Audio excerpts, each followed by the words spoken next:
माननीय विद्यमान आमदार सत्यजित देशमुख यांच्या वाढदिवसानिमित्त त्यांच्या उत्तम आणि निरोगी आयुष्यासाठी अभिष्ट चिंतन करण्यासाठी या ठिकाणी एकत्र जमलो आहोत. मंचावर उपस्थित प्राचार्य Sarla madam, Munna madam, Jadhav sir, Warang sir, Pawar sir, Patil madam आणि सर्व उपस्थित विद्यार्थी यांचे मनापासून आभार. खरं तर आज या ठिकाणी या देशाच्या पिढ्या घडवणारे लोक इथं आहेत. मी त्या सर्वांपेक्षा खूपच लहान आहे, पण खरं तर ज्यांना आपला इतिहास माहीत नाही ते लोक इतिहास घडवू शकत नाही.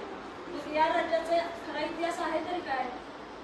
त्यासाठी आपल्याला कुळवाडी भूषण, छत्रपती शिवराय, महात्मा फुले, डॉक्टर बाबासाहेब आंबेडकर, संत गाडगेबाबा, संत तुकडोजी महाराज यांचा इतिहास येणाऱ्या पिढीला चांगल्या रीतीने शिकवणे ही काळाची गरज आहे असे मला वाटते. यदा कदाचित शालेय पाठ्यपुस्तकातील इतिहासाच्या पुढे जाऊन या देशाचा खरा इतिहास आम्हाला शिकवला गेला असता तर कदाचित आम्ही यापेक्षा वेगळे झालो असतो. या ठिकाणी उदाहरण द्यावंसं वाटतं. जिजाऊंनी शिवरायांच्यावर केलेल्या संस्कारांमुळे शिवरायांनी लढाई जिंकलेल्या सुभ्यातील सुंदर महिला नजराणा म्हणून त्यांच्या पुढे पेश केली. त्यावेळी अशीच आमची आई सुंदर रूपवती, आम्हीही सुंदर झालो असतो असे वदले छत्रपती. माझं नाव अर्जुन पवार, B.Ed सेकंड इयरमध्ये शिकत आहे सर. संपूर्ण मी राहतो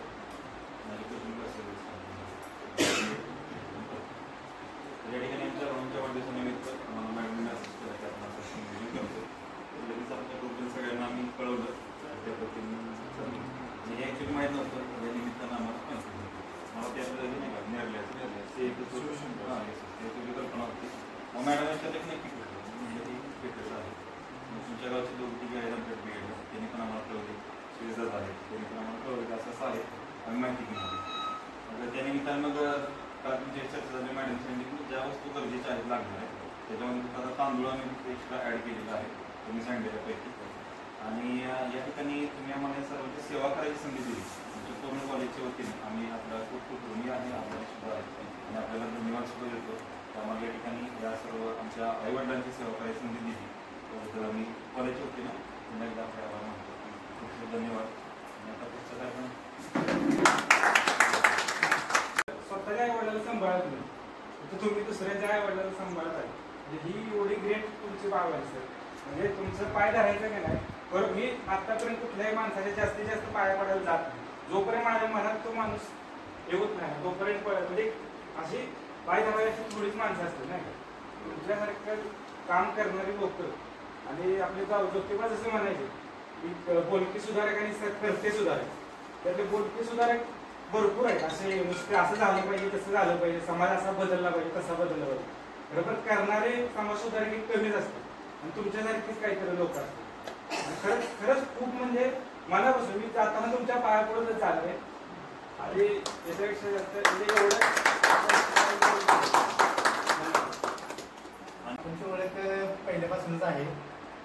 ज्यावेळी सर्व्हिसला होती शहरामध्ये एक 5-6 वर्षापूर्वी त्यावेळी आमच्या घरगुती वादा अंतर्गतच त्यांच्याशी ओळख झालेली आणि त्यावेळी सर कोण होते काय माहीत नव्हते. पण नंतर काय आलं की ते माझ्या मिसेसचे पाहुणे आहेत त्यामुळे त्याचा फायदा आम्हाला झालाच. पण काही आमच्यात आम्ही दलित कुटुंबातील लोकांसाठी किंवा आम्ही सामाजिक संघटनेसाठी काम करतो त्यावेळी आम्ही काही लोकांचे प्रॉब्लेम जेव्हा घेऊन जायचो त्यावेळी त्यांचे खोबले सर एक सहकारी आणखी सर असे दोघे कायम दलित समाजातील कोण करते त्यांच्यावर अन्याय वगैरे झाला असला तर त्यांच्याशी कायमस्वरूपी पाठीमागे उभारण्याचं काम हे सर कायमस्वरूपी करत आले होते.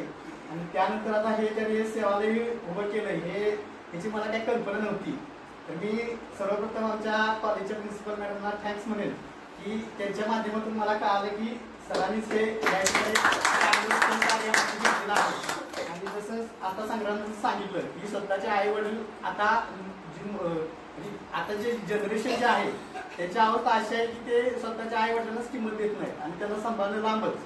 त्याच्यामुळेच मला वाटतं की आता ते वृद्धाश्रमाची महाराष्ट्रात जर तुम्ही विचार केला तर भरपूर संख्या वाढलेली आहे.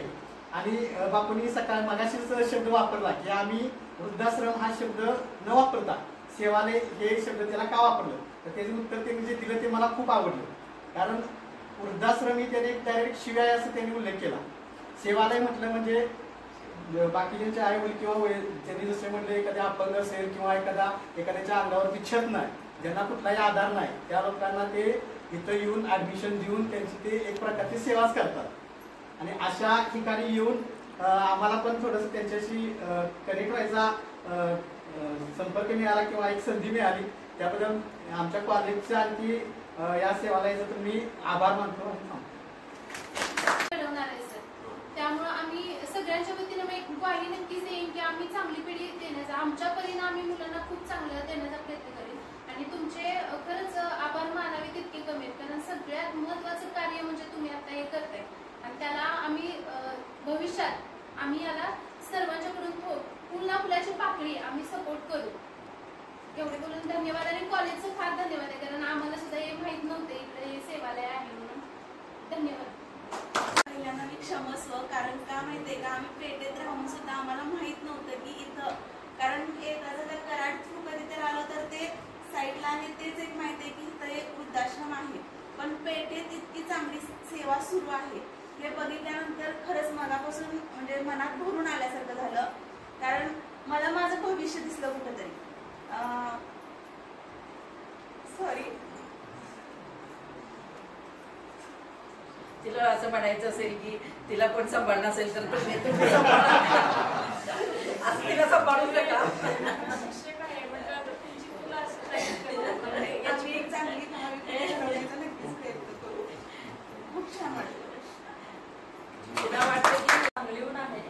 मी ऍक्च्युली मला इंजिनिअरिंग कॉलेजवरती जॉब असल्यामुळे जास्त कॉलेज बरोबर म्हणजे जायचं जमत नाही थोडंफार, पण कालच मॅडमचा मेसेज बघितला वृद्धाश्रमाला आपण व्हिजिट करायची आहे, तर मी लिव्ह काढून आज तर रेडी झाले की मला ऍक्च्युली खूप या सगळ्या ह्याच्यामध्ये इंटरेस्ट आहे काय ऍक्च्युली आहे। आणि इथून पुढे तरी तुमचं हे सगळं ऐकल्यानंतर बघा असं खूप भरून आलंय सर, आणि इथून पुढे माझ्याकडून तरी जे होईल, आम्ही प्रत्येक वेळेस काय करतो स्कूल कॉलेजमध्ये असेल बड्डेच्या वेळेस वगैरे आम्ही मुलांच्या असेल कुठेही तिथल्या ठिकाणी आम्ही गिफ्ट म्हणून देतो त्यांना। तर इथून पुढे सर मी तुमच्याशी संपर्कात राहीन आणि बड्डेला वगैरे कॉलेज मी माझ्या कझिन्स आणि माझ्या घरचे सगळे जॉबलेस आहेत, प्रत्येक लोक आम्ही तसंच करतो, ते सर आम्ही करण्याचा खूप प्रयत्न करेन। आणि तुम्ही सर यांची आता आम्ही बघितले काही ठिकाणी मी तिथे पण व्हिजिट केली होती 1-2 ठिकाणी, तर तिथं मी बघितलं होतं कंडिशन लोकांची काय असते, तर ॲज कम्पेअर्ड टू दॅट मला इथं खूप म्हणजे खूप बेटर वाटलं सर, त्याबद्दल तुमचे आभार। कॉलेजच्या वतीने सुद्धा हे माहीत नव्हतं, एवढं काहीच माहीत नव्हतं या साईडचं, मला तरी विचारत मी तर ॲक्च्युली मॅप करून आली आहे, तर कॉलेजचं सुद्धा सर खूप आभार। थँक्यू। निनादेवी सर मंडळाचे अध्यक्ष आदरणीय आणि या वाढदिवसादिवशी खूप चांगल्या ठिकाणी भेट देण्याचं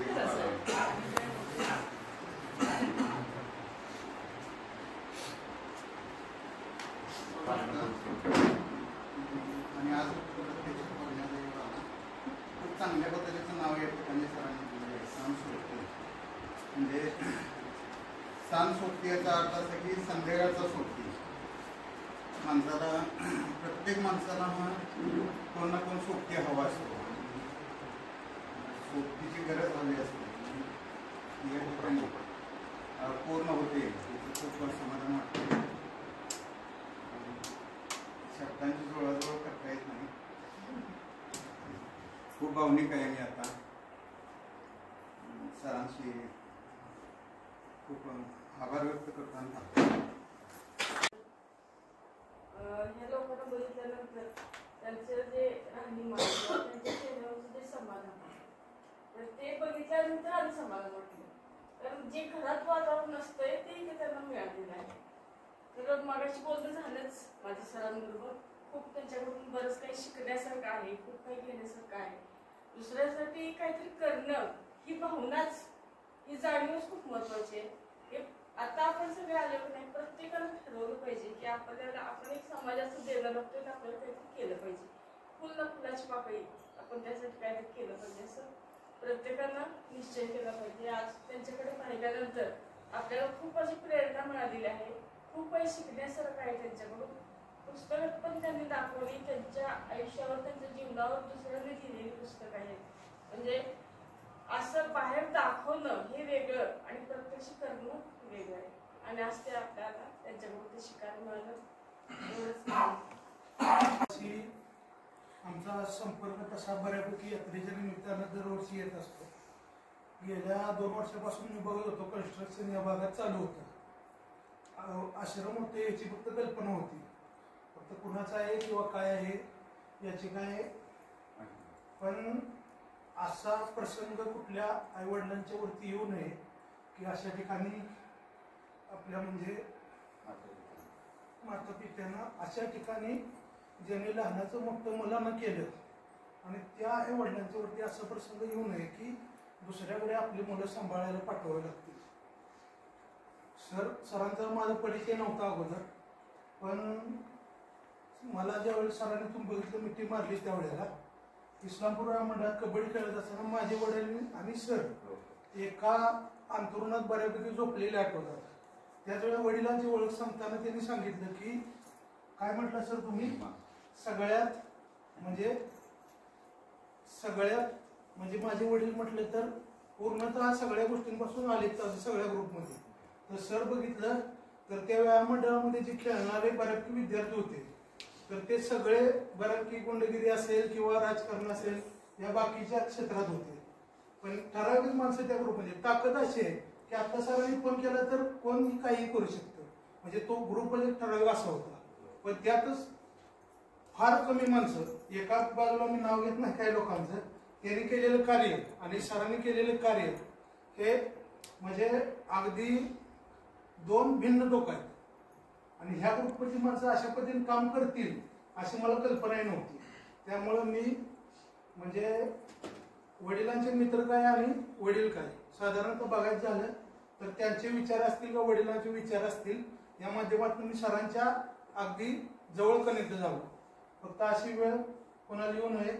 आपल्या इकडं शक्यतो आपल्या जे काय आपल्या आईवडिलांनी घडवलेले पाल्ले आहेत ते अशा पद्धतीनं आईवडिलांनी ट्रीट करत नाहीत की म्हणजे अगदी पवार सर सुद्धा असतील ज्या वेळेला घरात वाद झाला त्यानंतर आता काही फॅमिलीर गोष्टी असतात तर आईवडिलांसाठी सगळ्या गोष्टीचा त्याग करणारी आपल्या भागातली माणसं आहेत, भावनिक असणारी माणसं आहेत. आपण बघितलं चव्हाण सर गेल्यानंतर हळहळणारी माणसं आहेत.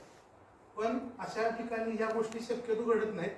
पण आता कुठेतरी त्यात बदल व्हायला लागला आणि अशा लोकांचं कार्य म्हणजे ज्या पद्धतीने मगाशी सांगितलं की समाज सुधारक हा बोलता आणि करता. ज्यावेळी कर्मवीर भाऊराव पाटलांनी एवढ्या शाळा काढल्या त्यावेळी बघितलं की स्वतःच्या बायकोच्या गळ्यातलं मंगळसूत्र त्यांनी गहाण ठेवून शाळांची स्थापना केली. आणि आता आपण बघतो काय कार्यक्रम घ्यायचा झाला तर ते कॉन्ट्रीब्युशन मधून वाद चालू झालेला किंवा तयार झालेला आपल्याला दिसतो. तर खरंच करते समाज सुधारक जे आहे ते सरांनी दाखवून दिलं. आणि पोलीस डिपार्टमेंट असताना एक म्हटलं जातं की सर ऍक्च्युली पोलीस डिपार्टमेंटमध्ये कार्यरत होते. तर पोलीस डिपार्टमेंटचा माणूस हा भावना शून्य असतो, मिलिटरी असेल किंवा पोलीस डिपार्टमेंट असेल असं म्हटलं जातं. पण खऱ्या अर्थाने याच माणसांचा भावनेशी टच जास्त असलेलं सरांनी त्यांच्या उदाहरणानं आपल्याला दाखवून दिलं. त्यामुळे मी सगळ्यांच्या वतीनं प्राचार्य मॅडम असतील जे आमचे स्टुडंट आहेत ज्यांनी या आश्रमाची ओळख करून दिली त्यांचं पहिल्यांदा मी आभार मानतो. माझे 2 शब्द थांबवतो. मी असंच पहिल्यांदाच रिग्रेट करणार होतं की पोलीस म्हणल्यानंतर मला जरा भीतीच होती आणि पोलीस डिपार्टमेंटले सगळे करप्टेड आहे हे मी म्हणजे असं एक हेच करून ठेवलेले काय मला एक वाक्य मी माझ्या आयुष्यामध्ये असं करून ठेवलेले पोलीस की आपण त्यांच्याशी म्हणजे कम्युनिकेट करू शकत नाही किंवा त्यांच्याशी बोलू शकत नाही किंवा आपण ओव्हरऑल म्हणजे ना सगळ्यात करप्टेड लोक कुठे आहे तर पोलीस असं आपल्याला एक हिंदी फिल्म बघून असेल कदाचित हिंदी किंवा इतर फिल्म बघून त्याच्यामध्ये तो इमेज तयार केलेली असतात पोलीस सोबतच. त्याच्यामुळे असेल की मला पोलीस म्हणलं माझे फ्रेंड्स भरपूर आहेत पोलीसमध्ये की तू इथं होता की सुरेश भोसले एसीपी होता हा तो माझा एकदम क्लोज फ्रेंड आहे. त्याला सुद्धा मी हेच वाक्य सांगतो की तू पोलिसांमध्ये गेला तर सुद्धा तुम्हाला त्याचा अगोदरच्या सुरेश मला आवडत होतं पण ते पोलिसांमध्ये गेल्यानंतर तुम्हाला आवडत नाही कारण तू करप्टेड झालायस ताबरांचा आणि ते सगळं विधान सर तुम्ही पूर्णपणे खोडून काढले. म्हणजे पोलीस एक करुणा आहे म्हणजे एक भावना असतो तो म्हणजे कंपॅशनेट हे भावना हे असतो पोलिसांमध्ये, तो एवढंच एक त्यांच्यामध्ये असतो, किंवा सगळ्यांना गुन्हेगार म्हणूनच ट्रीट करणार असंच एक भावना त्यांच्यामध्ये असतो. हेच मला म्हणजे आतापर्यंतचा माझा जो इमेज होता ते पूर्णपणे सर तुम्हाला बघितल्यानंतर मला की बदललंय, मी बदललंय. कारण जेव्हा श्रेयस मला सांगितले की तुमचं बोलणं ऐकल्यानंतर म्हणाले की पोलीस मध्ये होते सर, म्हणजे ते तुमचं बोलणं पण इतक्या मृदू आहे की इतक्या सॉफ्ट आहे की तुमचं त्या फोनवरच्या बोलण्यामधून पण दिसत, म्हणजे असं म्हणजे माहित नाही की तुम्ही पोलीसच आहे. मला वाटत होते प्राध्यापक आहे तुम्ही, म्हणजे प्राध्यापक कसं सॉफ्ट बोलतात, मला मी सोडून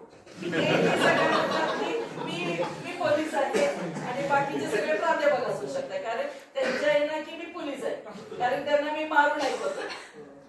त्यामुळे की तो जो इमेज आहे, तुमचं जो बोलणं आहे, तुमचं जो वागणं आहे आणि तुमचं ऍक्च्युअली जो मनातले जो मन आहे, जो हार्ट आहे, ते सगळं सर तुम्ही पोलीस डिपार्टमेंटला मला वाटतं की इट इज अन एक्सेप्शनल केस असं आपल्याला म्हणता येत. आणि तुमचे हे उदाहरण मला वाटते आपण चित्र म्हणजे हे फलक लावून असं आपण हे करायला पाहिजे की काय म्हणतात की पब्लिसिटी त्याच्यात द्यायला पाहिजे की पोलीस सुद्धा असं करू शकतात.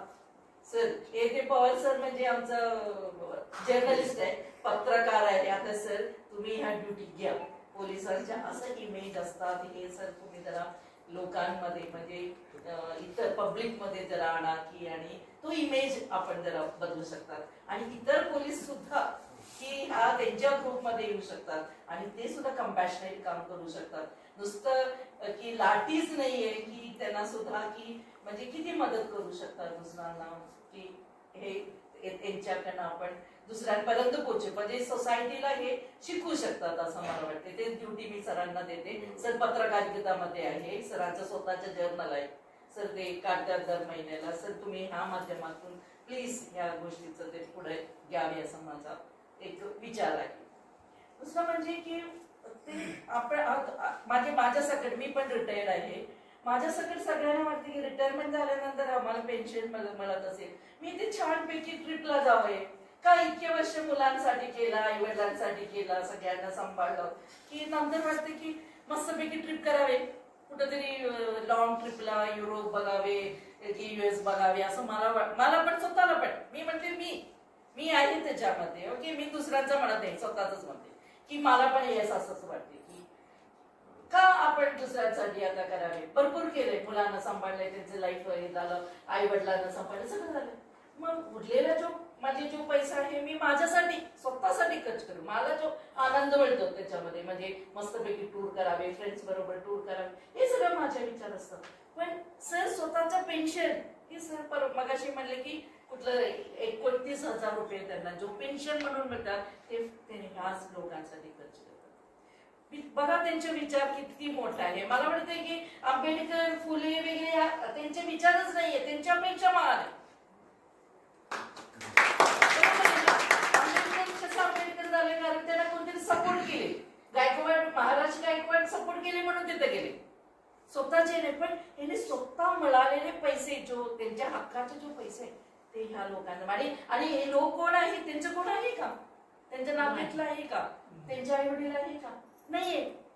म्हणजे समाजामध्ये आपल्यासारखं कोणीतरी दुर्लक्ष केलेल्या लोकांसाठी त्यांनी आपल्या स्वतः मिळवलेले पैसे, ते पण 58 वर्षानंतर रिटायर होतात पोलीस डिपार्टमेंटमध्ये, तिथं आल्यानंतर जो मिळत असलेले पैसे त्यांनी समाजासाठी हे खर्च करणाऱ्या व्यक्ती म्हणजे मला वाटते जो तुम्ही म्हणत असेल सोशल रिफॉर्मर्स वगैरे, समाज सुधारक वगैरे होऊन गेले, मी म्हणणार ते समाज सुधारक नाहीये. खरं म्हणल्यानंतर आपल्याला आणि असं दिसत नाहीये, आपण आपल्यामधल्या लोकांना किंमतच देत नाहीये. मोठे मोठे भाषणामध्ये आपण सांगतो आंबेडकर म्हणजे येऊन गेले आणि कोणी येऊन गेले हे सगळे आपण म्हणत असतो, पण जो आपल्यामध्ये आहे त्यांची किंमतच नसते. ते आपण म्हणतोय ना आपल्या स्वतःच्या डोळ्याचं आपल्याला किंमत नसते, असं सरांचं काम आहे. म्हणजे ते समाज सुधारकांपेक्षा मला वाटते की सरांचं काम हे खूप मोठं आहे. आणि ते जरी कुठे लिहून ठेवले नसेल किंवा कोणाला ओळखत नसेल तर स्वतःला त्यांच्या मनाला ते पटत असेल असं मला वाटते. ते सगळं ते करत असेल स्वतःसाठी करतात, ते दुसऱ्या कोणासाठी करत नाही. स्वतःसाठी का करतात, त्यांनी दुसऱ्यांसाठी करायचे असलं तर तिथे एक मोठा बोर्ड लावले. लोक समाजामध्ये फार कमी आहेत. प्रत्येक व्यक्ती पॉप्युलॅरिटी, फेम, नेम ह्या सगळ्यासाठी काम करत असते. दुसऱ्याने बघू दे किंवा दुसऱ्यांचं थोडंसं अप्रिसिएशन मिळू दे ह्यासाठी काम करतात. पण सर स्वतःच्या सेल्फसाठी, स्वतःला छान वाटावे, म्हणजे या सगळ्या यांच्या बरोबर त्यांना राहायचं आहे, त्याच्यासाठी त्यांनी ते काम करतात. म्हणून मी बघितलेला सर्वात उत्तम पुरुष सर की त्याच्या पलीकडे मी म्हणत नाही की याच्यापेक्षा थोर समाज सुधारक वगैरे, हेच समाज सुधारक, सरच समाज सुधारक. नाहीतर एवढ्या सगळ्या आता आपल्याला वाटतं की दुसऱ्यांच्या आईला आपल्या आई म्हणावे असे, स्वतःच्याच आईला आई म्हणावे असं आताच लोकांना वाटत नाहीये की दुसऱ्यांच्या आईला आपल्या सारखे करावे आणि त्यांच्यासाठी सगळे जो काय करावे. आणि तुम्ही आज जाऊन बघा किती छान सोयी त्यांनी केलेली. दुसऱ्यांसाठी सोयी करत असताना, दुसऱ्यांसाठी देत असताना आपण काय म्हणतो, हा आपण छान करूया, दुसऱ्यांना फाटके देऊया, असंच विचार असते ना प्रत्येकाचा, आहे की नाही? तुम्ही नाही म्हणले तर पण आहे तसंच आहे. स्वतः छान खाणार आणि तीच उरलेली असेल तरच दुसऱ्यांना देणार आहे, असं वृत्ती आहे प्रत्येक माणसाचं. पण आज जाऊन तुम्ही बघितलं की जाऊन बघून आले किती सुंदर त्यांनी फुले आर्ट ठेवलेले आहे, बेड्स ठेवलेले आहेत त्यांच्यासाठी, इतक्या सोयी. आणि ते पण पैसे देऊन नाही. तुम्ही वृद्धाश्रम वगैरे बघितले असणार तिथे. सर मी एक वृद्धाश्रम केरळमध्ये, ऍक्च्युअली केरळमधून आहे, तिथे वृद्धाश्रम मी बघितलेलं आहे.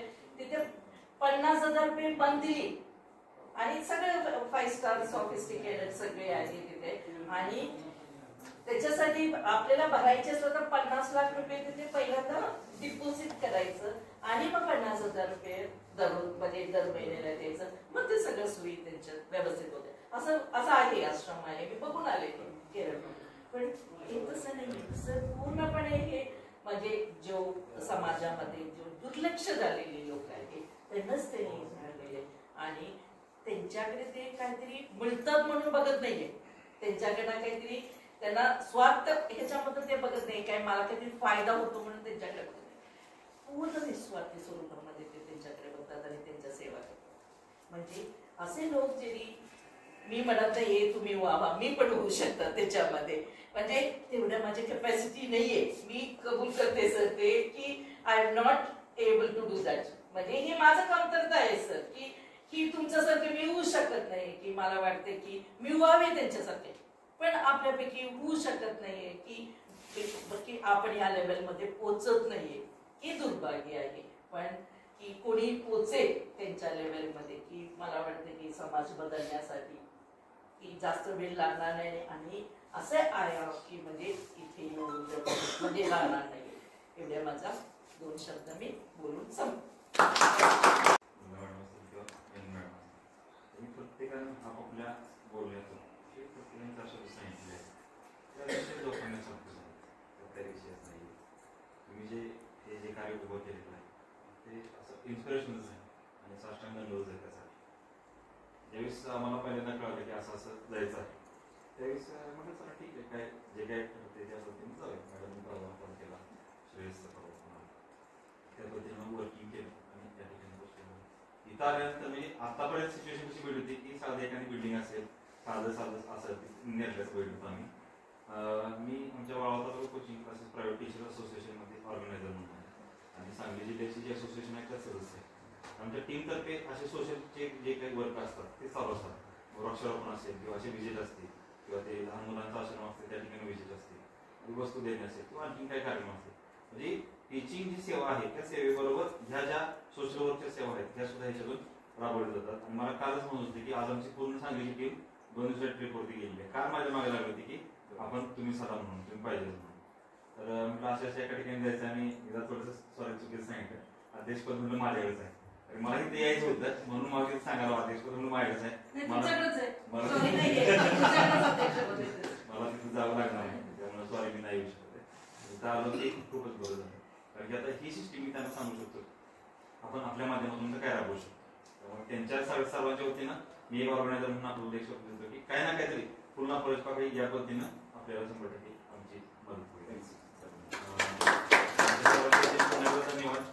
आम्ही तुम्हाला विनंती करतो की तुमचे 2 शब्द आम्हाला ऐकायचे. बोला की कोणाची आहे कोणती गावात मला दादरावर चढायला येत नव्हतं.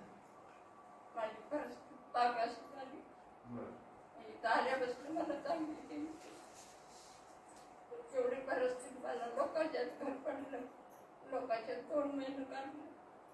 मग म्हणलं बाबा मला कुठेतरी काम आपल्याला कोण नाही, स्वतः लोक आहे ते काय बघत नव्हता, काय नाही. जे मी दहाची काम मला दिले नाही, रोजगार करून खायचो. मग आता आपली इथं आली की मला समाधान, माझ्या आई बापासारखं लेकरासारखं मला वाटलं. हो, मला आई म्हणायला आले म्हणलं त्यांनी दादा, मी म्हणते मला म्हणलं दादा म्हणलं काय तुमचं आहेच माझं, असं मला म्हणलं तुला.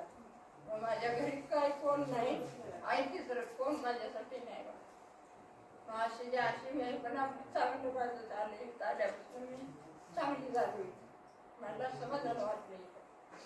आणि दादांचं पण मला समाधान वाटलं. काय कसं पण याचं गुण बघून त्यानं मला समाधान वाटलं मला. आणि त्यांचं ती लोक पण ते आभू ते पण चांगले सगळे. इथली जी लोक आहेत ना सर्व चांगली आहेत, ती सगळ्यांना धरून आहेत. तीच आम्हाला समाधान पाहिजे, तीच आम्हाला पाहिजे होतं, दुसरं काय नाही.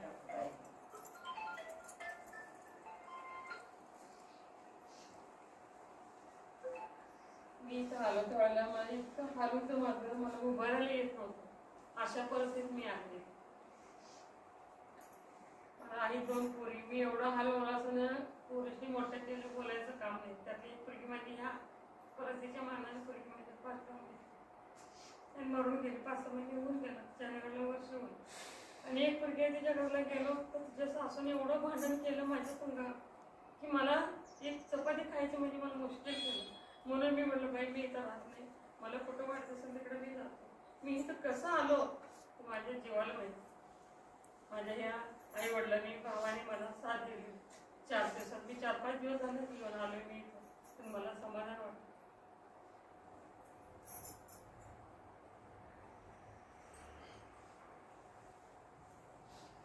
आम्हाला आनंद वाटतो की अजून याच्यात बरोबर चालावी असं आम्हाला वाटतंय.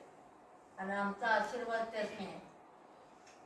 आमच्या भावाला कधी आम्हाला काही कमी पडणार नाहीच पडणार.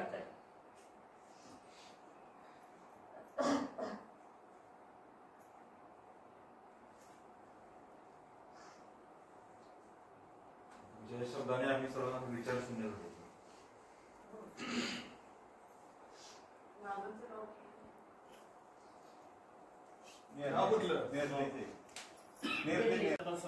भावनिकचा आहे पण तसा आनंदी पण आहे.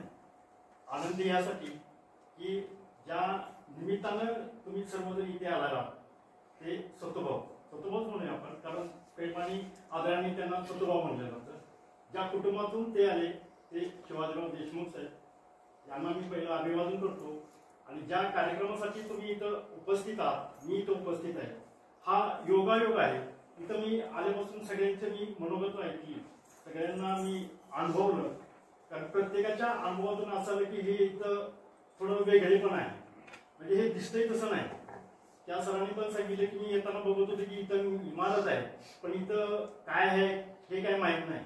पण ठीक आहे, मी जास्त काही बोलणार नाही. पण मी या सांज सोबती सेवालयाचा मगाशी बापूंनी इंटरव्ह्यूमध्ये मुलाखतीमध्ये त्याचा तो मतीचा अर्थ सांगितलेला आहे. मी तुम्हाला त्या वास्तूविषयी मी सांगणार आहे. कारण ही वास्तू ज्या उद्देशानं बांधली ते चंद्रकांत बापू आणि मी इथं सेवक आहे, मी जे अनुभवलेलं आहे. तुम्ही फक्त इथं 2-5 मिनिटं आल्यानंतर तुम्ही अनुभवल्यानंतर तुम्हाला ते फिलिंग झालं. पण मी इथं स्वतः सेवक या नात्याने मॅडम मी काम करतो. मी कुठल्याही पैशाची अपेक्षा केलेली नाही. समोर आहेत त्यांना विचारा, म्हणजे मी काय खोटं बोलत असेल.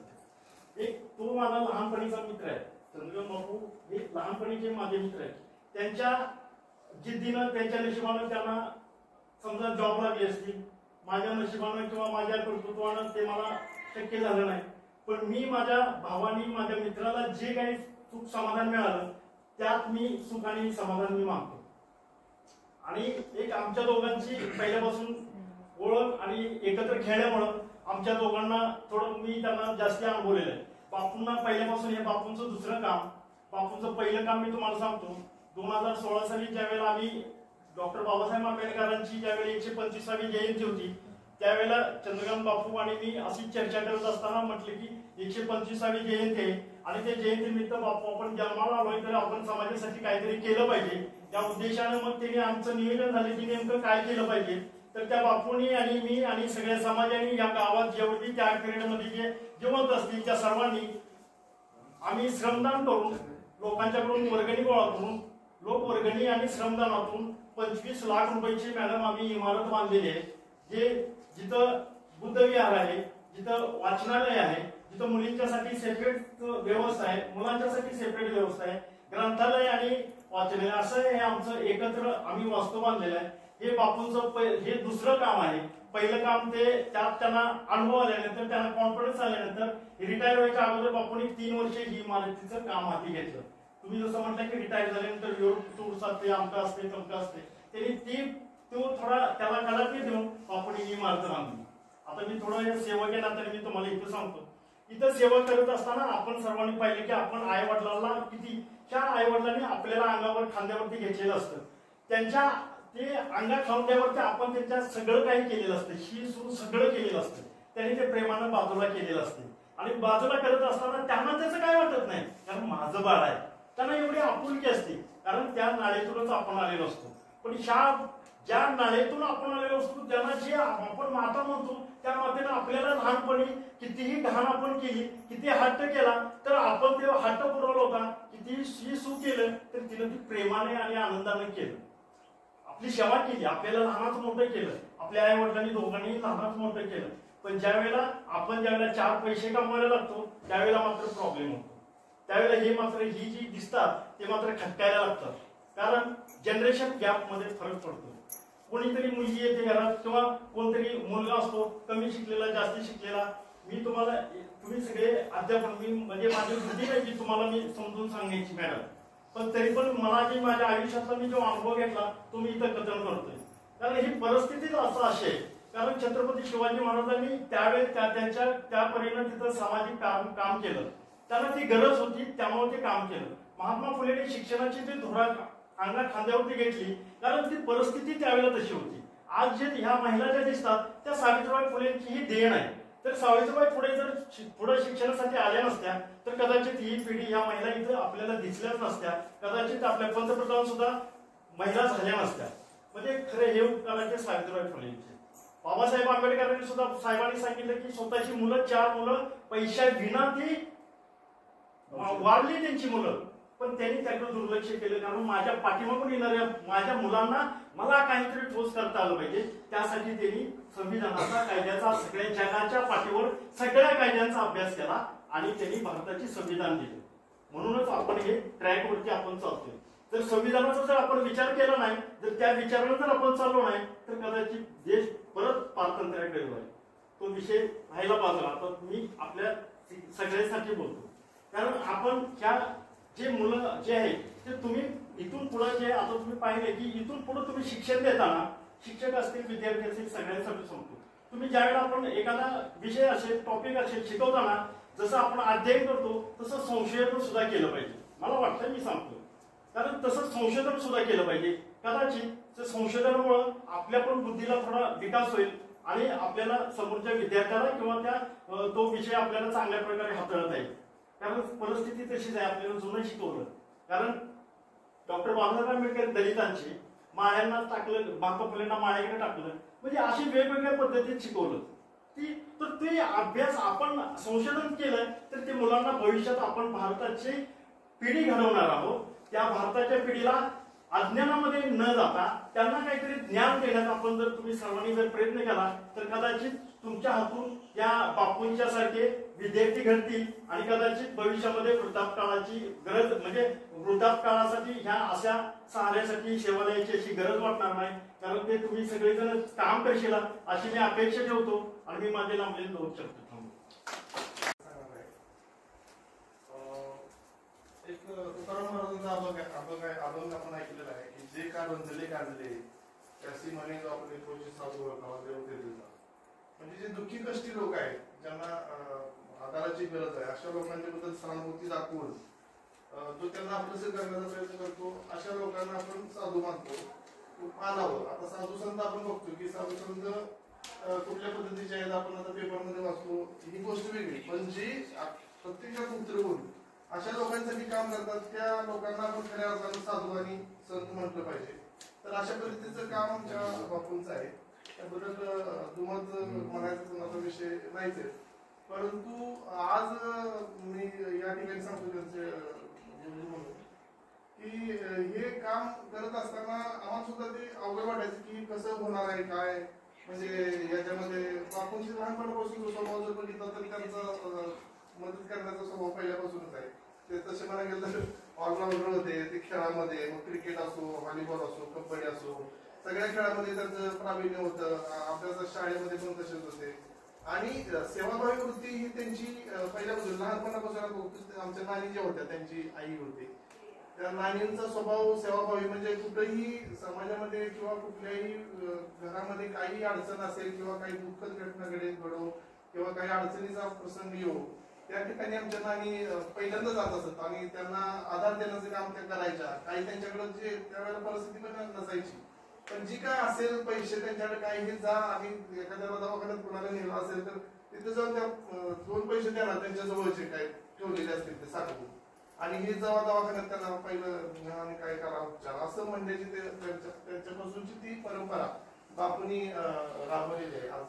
आणि हा प्रसंग मी जर बघितला तर आजपर्यंत बरेच वाढदिवस झाले असतील किंवा बरेच अशा गोष्टी झाल्या पण आजचा जो वाढदिवस आहे त्याच्यामध्ये मला प्रत्येक प्रकर्षाने जाणवलं की वेगळे पण जे होतं असं की आज BEd कॉलेज ची जी विद्यार्थी आहेत आणि शिक्षक पण आहेत हे सगळे जे या ठिकाणी आले आणि ही सगळी परिस्थिती बघून त्यांच्या मनामध्ये जी संवेदनशीलता जी निर्माण झाली होती आणि त्यांच्या डोळ्यामध्ये बऱ्याच लोकांचे अश्रू मी बघितले आज म्हणजे नाही का. तर ते जे दुःख त्यांना जाणवलं किंवा त्यांना जी समाजाप्रती जी जाणीव जाणवलेली आहे ती निश्चितपणानं मी असं म्हणेन की ती जी पिढी घडवतील इथं पुढची ती निश्चितपणानं चांगल्या पद्धतीचीच घडवतील. या प्रसंगाच्या खात्री देऊ शकतो की त्यांच्यामध्ये ती भावना तयार झाली या प्रसंगाच्या निमित्तानं की त्यांना दुःख काय आहे समाजामध्ये काय चाललंय काय नाही याची जाणीव त्यांना खऱ्या अर्थानं आज या ठिकाणी झाल्याचं मला जाणवलं. म्हणजे त्यांनी पण ते जाणवले असेल त्यांना माहिती आहे. पण ही जी परिस्थिती आहे ही आज आपण जनरल जगामध्ये फिरत असताना कळत नाही. म्हणजे आपण मार्केटला जातो आपण बाजारात जातो इकडे यात्रेत जातो इकडे दुःख समाजाचं काय आहे समाजामध्ये काय परिस्थिती आहे याची जाणीव आपल्याला तशी जनरली होत नसते. म्हणजे असं फिरत असतात कारण आपण सुखाकडे बघणारी माणसं आहे. आपण सुख बघतो जिथं काय आनंद आहे तिथं जाणार कुठं काय चांगला आहे तिथं जाणार पिक्चर बघा हे बघा. पण ऍक्च्युली दुःखद म्हणजे घटना ज्या असतात किंवा दुःखाच्या भावना ज्या आहेत या पोहोचण्यासाठी तिथपर्यंत पोहोचण्यासाठी आपण अपुरे पडतो बऱ्याचदा. ते आपल्याला कळत नाही कारण त्या ठिकाणी जाणत आहे. प्रत्यक्षात प्रिन्सिपल मॅडम असतील किंवा या टीमनं सगळ्या सरांनी असतील की ह्या ठिकाणी येण्याचा जो माणूस दाखवला आणि ह्या ठिकाणी तिने भेट दिली त्यामुळे बऱ्यापैकी सगळ्या विद्यार्थ्यांना सुद्धा आणि सगळ्यांना ह्या गोष्टी समजून आले की खरंच समाजामध्ये काय परिस्थिती निर्माण असते आणि होत असते. चांगली लोक असून सुद्धा बऱ्याचदा म्हणजे आपल्या आई वडिलांना बघत नाही. तर अशा पद्धतीच्या गोष्टी समजून घेतलेल्या आहेत आज सगळ्यांनी आणि या सर्वांचं पण मी या ठिकाणी आल्याबद्दल आभार मानतो आणि एक संवेदनशील व्यक्तिमत्व या शिराळा विधानसभा मतदारसंघाचे विद्यमान मनमिळावू हुशार व्यक्तिमत्व की जे आमदार म्हणून आज या विधान भवनामध्ये आपली बाजू मांडण्यासाठी आहेत ते माननीय सत्यजित भाऊ देशमुख यांना त्यांच्या वाढदिवसानिमित्त आपण सर्वजण खूप मोठी टाळ्या वाजवून त्यांना उदंड आयुष्याच्या पर्यंत शुभेच्छा देतो.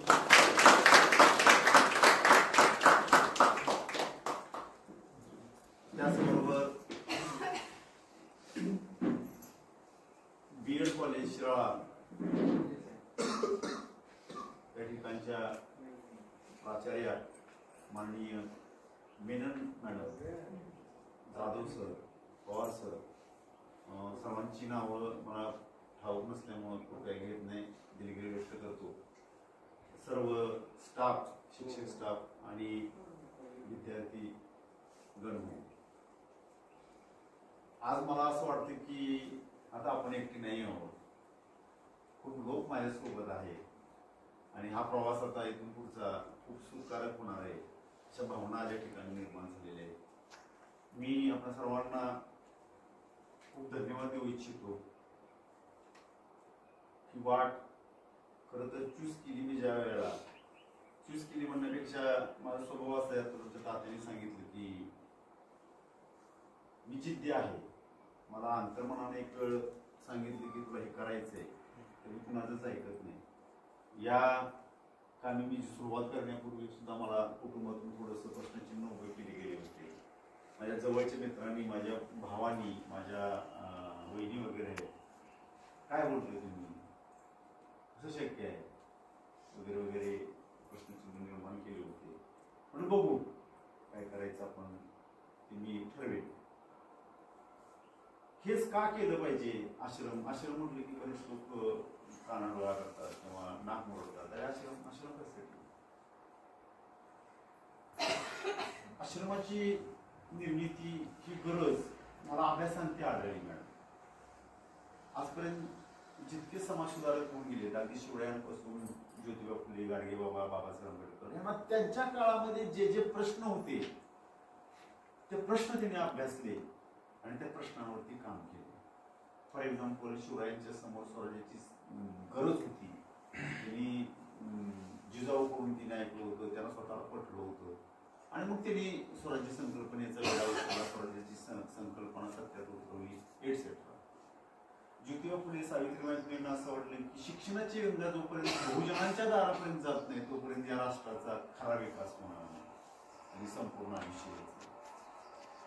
बाबासाहेब आंबेडकरांना असं वाटलं की वंचित हा समानतेच्या अनुषंगानं जोपर्यंत सवर्णांच्या बरोबरीने येत नाही तोपर्यंत या राष्ट्राचा खरी प्रगती होणार नाही. बाबासाहेबांनी आयुष्य वेचलं. गाडगेबाबांसारखा माणूस आयुष्यभर पायाला चिंध्या बांधून, खापर डोक्यावर ठेवून, महाराष्ट्रभर पिंजून काढून या राष्ट्रामध्ये ज्याची कमतरता होती त्यासाठी काम केलं. मी या सर्वांचा एक छोटा अनुभव आहे.